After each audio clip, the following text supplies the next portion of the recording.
Happy Sunday, everyone. I am coming to you, folks, with the Tarot Snapshot. This is something that I do every Sunday. It's a 3-card spread that shows us who we are in the moment, shows us what vexes and perplexes us, shows us what heals and reveals. So essentially the problems and the solutions. I do set the intention that this is for anybody who watches this video. Now, your mileage might vary, but I am also benefiting. So I love the opportunity to do this because I get as much out of tarot as anybody does. So with that being said, I have to shuffle this deck 5 times, and I'm using a deck that I haven't used in a while for this. So just again, leaning into the intuition and the messages. Before I do that, maybe while I shuffle, the message that I have for Spirit from today is this. It actually goes against something that I tell people quite often, so I want to, give you some context as to why this is this message. The message that I have for Spirit, for all of us, outside of the tarot cards, is this. You need to take yourself more seriously. Most people take themselves too seriously, right? So where does this message come from? You need to take yourself more seriously. Okay. I do, I'm all about the vitamin joy. I'm all about looking at life through a childlike lens and having fun while we're here. That is our birthright. But to take yourself more seriously means this. I don't want you to take yourself too seriously in the way of becoming a detriment to your own peace and happiness. But I do want you to know that peace is your birthright.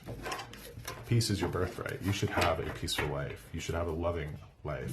And I want you to take your self-care, your well-being, your peace more seriously. And that's what I mean by that it is vital for you to take it seriously. Because, I'm pretty sure that if you're watching this video, you're all about self-improvement and what have you. You want to be the strongest version of yourself. I'm sure you do. You can't be the strongest version of yourself through neglect. You'll never neglect yourself to the peace that you deserve, the peace that is your birthright. You'll never neglect yourself to the health and well-being that you seek and that you should have to be the strongest version of yourself.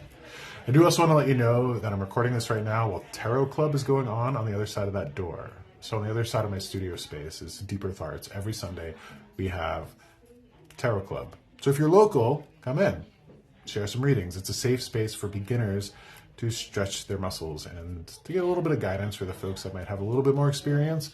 But if you're ever interested in this stuff and you're looking for a safe space to experiment and to, stretch your muscles, stretch your wings, 5:30, Deep Earth Arts, Sunday, it's by donation. Now, with that being said, the card that represents us this week is this. The World.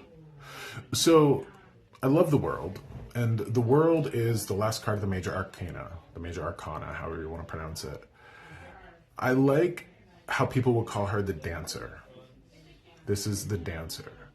Now, very much a believer that our earthly existence, why we're here, one of the reasons why we're here, is because we're on vacation. I know it's a clunky analogy, but stick with me. Your life, our earthly existence is a temporary existence. And a vacation, by definition, is a temporary place where you go to enjoy yourself. We're on vacation. It's a temporary place. We're supposed to enjoy ourselves here. Okay. We're supposed to dance while we're here. I want you to think of the people that take life way too seriously, take life too seriously. And they don't concentrate on their well-being. They don't concentrate on their health. They don't concentrate on their peace. And they lead these miserable lives, sometimes by their own doing and sometimes by circumstances that are outside of their control. But how many people have walked through miserable, hurtful lives and then get to Spirit, get to death and go, I could have done it differently. I should have done it differently. When I peel into the end of this vacation, I'm going to have as little regret as possible. I'm going to enjoy myself as much as possible. For a couple of reasons. I'm on vacation. It's my birthright. You're on vacation. It's your birthright. But you might be like me. You might be a person that has a certain set of individuals out there that just don't like you. I do. I have a handful of people that want to see me fail, want to see my misery. Do you think I'm going to give them that satisfaction? I'm going to dance through this life, especially for the people that love me, and for the people that don't. So there's a little bit of motivation there for you. Dance through this life. That's what we should be doing.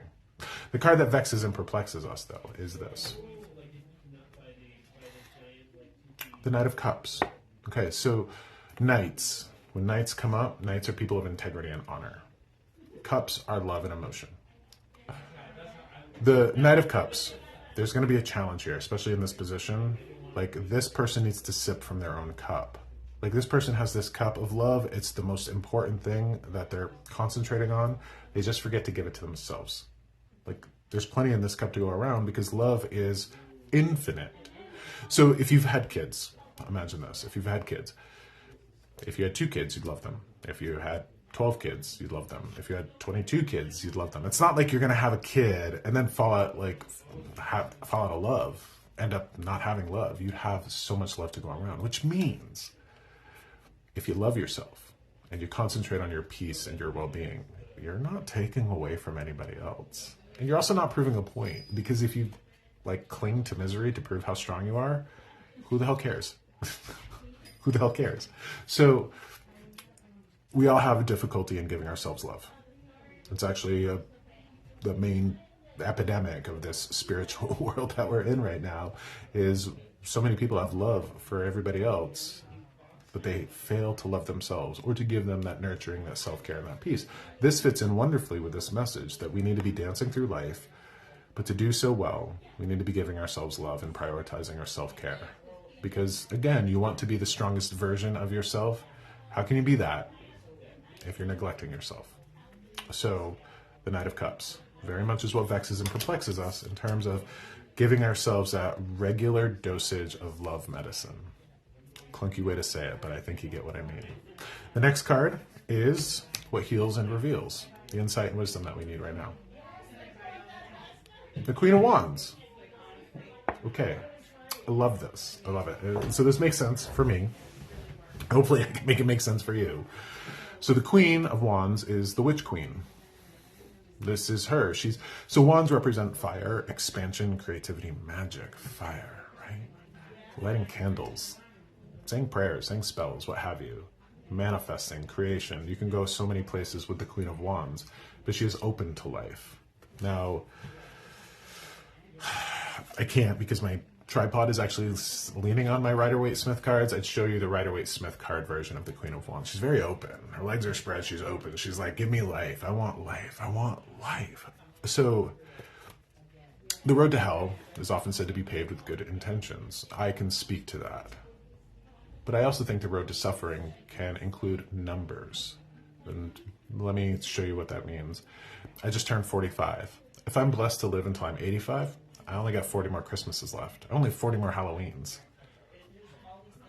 Why would I sit around and hurt myself and deprioritize my well-being? Because I want to be around for those Christmases. Of course, I want to be around for those Halloweens. But in that relation, I don't have that many left of them. I need to make the most of them. And that's what this woman is doing. She's giving herself the self-care. She's giving herself the longevity it takes to get through as many years as possible. And she's very open to life. She's very hungry for it, and she's making it happen. So I'm going to encourage you to light a fire under your own ass. Because again, here we have that element of fire. Light a fire under your own ass and lean into that self-care, lean into that priority. I am a big believer that if we want our loved ones in spirit to rest in peace, we have to live in peace. If I want my loved ones in life to be at peace, I have to live in peace. That's the nature of love. Our suffering is the suffering of our loved ones. That's why I combat my suffering as much as possible, because my husband, for him to be at peace, his husband has to be at peace. I have a 20-year-old child. For my child to be at peace, his dad has to be at peace. My parents that I'm still blessed to have, if I want them to be at peace, their son has to be at peace. I will focus on my peace like it is my religion, because it's not only my birthright, but it correlates to the suffering my loved ones feel, and I am not going to contribute to their suffering whatsoever.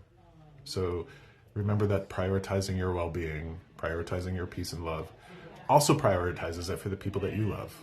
That's the nature of relationship. That's the nature of love. Be well, take care of yourself, and thank you for being here for this.